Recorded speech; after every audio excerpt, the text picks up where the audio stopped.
सबसे सटीक विश्वसनीय तरीके से जिम्मेदारी निभाना, निडर हो आपके लिए सिस्टम से भिड़ जाना, आपके हर मुद्दे को मजबूती से उठाना, खबर को सिर्फ बताना नहीं उसकी तह तक जाना। आप देख रहे हैं सहारा टुडे। बदलनी पड़ेगी। सिख हमेशा बदलाव चाहता है, बदला नहीं चाहता। और बदलाव का मतलब ये हो गया कि वो माफ कर दिया कुल मिला के। जी हाँ, अब आपको मैं एक उदाहरण और दे रहा हूँ।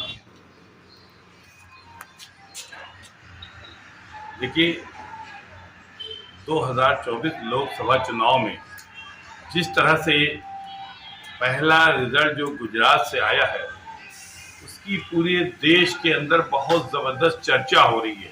इतनी चर्चा हो रही कि जो निर्विरोध एक सांसद का चुना जाना एक अपने में बहुत बड़ा इतिहास दर्शाता है। और जिस तरह का ये मामला है इसको लेके पूरे देश में अलग अलग प्यार हो रही है, कुछ कमेंट्स भी आ रहे हैं, कुछ लोग आ रहे हैं। और हम यहाँ कानपुर नगर में समाजवादी पार्टी के सह प्रवक्ता हैं, सरदार जो है कुलवंत सिंह हैं, बहुत अच्छे प्रवक्ता हैं, बहुत अच्छी तरह। आज हम यहाँ पर इनसे बात करेंगे कि वो क्या कहेंगे। क्या नाम है सर आपका? कुलवंत सिंह काला। काला जी, ये बताइए कि जो गुजरात रिजल्ट तो आपने देखा होगा यार। जी हाँ। क्या मानते हैं रिजल्ट है? रिजल्ट नहीं है, ये सीधा सीधा एक धोखा है। आप ये समझिए, छोटे शब्दों में मैं समझाना चाहूँगा। हम लोग कई जगह सुनते हैं कि संविधान को खतरा, ये उसका बहुत छोटा सा उदाहरण है जहाँ पे निर्विरोध चुनाता है। सूरत इतना बड़ा, उनके यानी प्रत्याशी जो मुकेश दलाल है उनके मुकाबले में कोई दूसरा प्रत्याशी मिला ही नहीं, और जो मिला उसने भी धोखा दे दिया। तो ये कहीं ना कहीं बहुत बड़ा संविधान के लिए खतरा है। और इसी चर्चा के लिए, इसी बात के लिए पूरा विपक्ष एकजुट हुआ पड़ा है। आज ये घटना है, कल एक वक्त ऐसा भी आएगा कि आपका वोट देने का अधिकार छीन लिया जाएगा। या ये भी हो सकता है 5 साल में एक चुनाव। अभी देखिए 5 साल में कई चुनाव होते हैं अलग अलग तरह से। प्रत्याशी हमारे पास आता है, हम उससे हर बार उसका हिसाब किताब पूछते हैं। हमारे पास एक बहाना होता है प्रत्याशी को पकड़ने का कि हम उसकी कमियों को उजागर कर सके।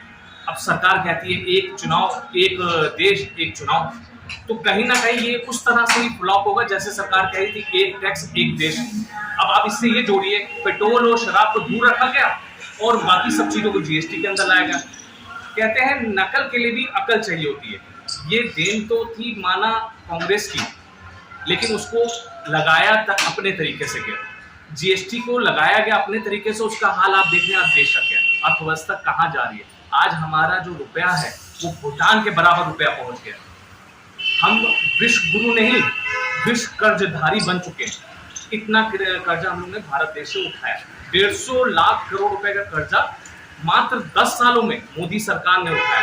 इसका हिसाब कौन देगा? और ये कर्जा तब उठाया गया जब जनता की सारी सब्सिडी छीन ली गई है। आप ये मुद्दा समझिएगा। पहले हमारे पास व्हाट्सएप में न्यूज आती थी या एक खबर भेजी जाती थी कि नेहरू जी का कर्जा उतार रहे हैं, इसलिए हम सब्सिडी छीन दें।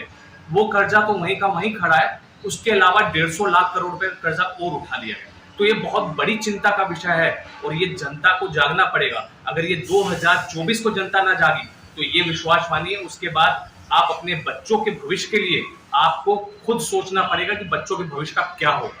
ये जब वहां पर वो गुजरात में कोई मुकाबले में आए ही नहीं है, इसको क्या कहेंगे आप? देखिए मुकाबले में था, लेकिन एक प्लानिंग के तो पूरा प्लानिंग पूरा एक सिस्टम बिठाया गया। एक इसको आप कह सकते हैं जनता के साथ धोखा किया गया। जो चुनाव जीतने के बाद होता था, ईडी सीबीआई या विधायकों के चुने गए मंत्री या विधायकों का मन बदला जाता था। किस तरीके से बदला जाता था वो आप लोग नहीं जानते। वो चुनाव से पहले किया गया, तो है तो धोखा ही। इसको धोखे के अलावा कुछ नहीं कहा जा सकता।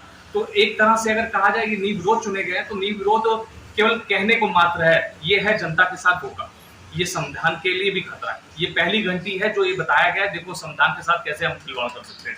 तो अगर संविधान को बचाना है तो इस बार 2024 को जनता को वो सोचना पड़ेगा कि वो अपने बच्चों के लिए, देखिए हमारी उम्र आपकी उम्र निकल चुकी है, हमें अपने परिवार के लिए वोट डालना है। इस बार बहुत सोच समझ के वोट करना है ताकि हमारे बच्चों का भविष्य, परिवार का भविष्य सुरक्षित हो। सिख समुदाय का एक बहुत बड़ा हिस्सा भाजपा के साथ है, क्या मानते हैं? देखिए सिख हो, मुसलमान हो, हिंदू हो, कोई भी हो, ये विचारों का खेल है।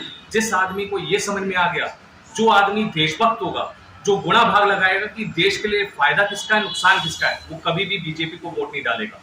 क्योंकि देश सबसे पहले, और सिखों के लिए देश हमेशा सबसे पहले रहा। आपको मैं इसका एक उदाहरण दे देता हूँ। मुगल काल में मुगल की विचार के धारा के खिलाफ सिखों ने लड़ाई लड़ी, अंग्रेजों ने के खिलाफ भी लड़ी, कांग्रेस के भी खिलाफ लड़ी, और अब बीजेपी के भी खिलाफ लड़ेंगे। और ये दो जिस तरह से ये जो है, आप ये बताइए कि आप क्या 1984 के जो दंगे थे, आपने कांग्रेस को माफ कर दिया? देखिए, मुद्दा यही मैं कहना चाह रहा था, कई बार इस बात को मैं चर्चा छेड़ता हूँ। सिख बदलाव चाहता है, बदला नहीं। सिखों के लिए बहुत बड़ा कारण है कि वो कांग्रेस को हटाए, लेकिन सिख उस चीज को भी बोल के देश के लिए सबसे पहले वोट देगा। वो आपने उसको माफ किया है कि नहीं किया? देखिए, आप माफ किसे कह सकते हैं? माफ का मतलब क्या है? माफ जैसा शब्द वहां पे होता है, लेकिन माफी तो देनी पड़ेगी, बोलना पड़ेगा। अगर आप देशभक्ति या देश हित के लिए कदम उठाते हैं तो आपको बोलना पड़ेगा। ये भले सिख हो, मुस्लिम हो, बदला या बदलाव चाहता है सिख, ना कि बदला। तब जो वो 84 के दंगे को भूलना पड़ेगा। देखिए, जो 84 के दंगों में घटनाएं हुई, जो उसमें दोषी थे, आज वो किस पार्टी में मिलेंगे? आप एक नजर मार डालिए तो आपको। कानपुर में एक घटना थी, एक प्रत्याशी को सभासद का टिकट दी गई, शोर मचा कि 1984 के दंगों का दोषी का भाई है, तो तुरंत कहते हैं उसकी टिकट कैंसिल की गई। तो आज वही जो कांग्रेस में जिन लोगों ने उस टाइम जो काम किया, गलत काम किया सिखों के साथ, आज वो कहाँ नजर आ रहे हैं?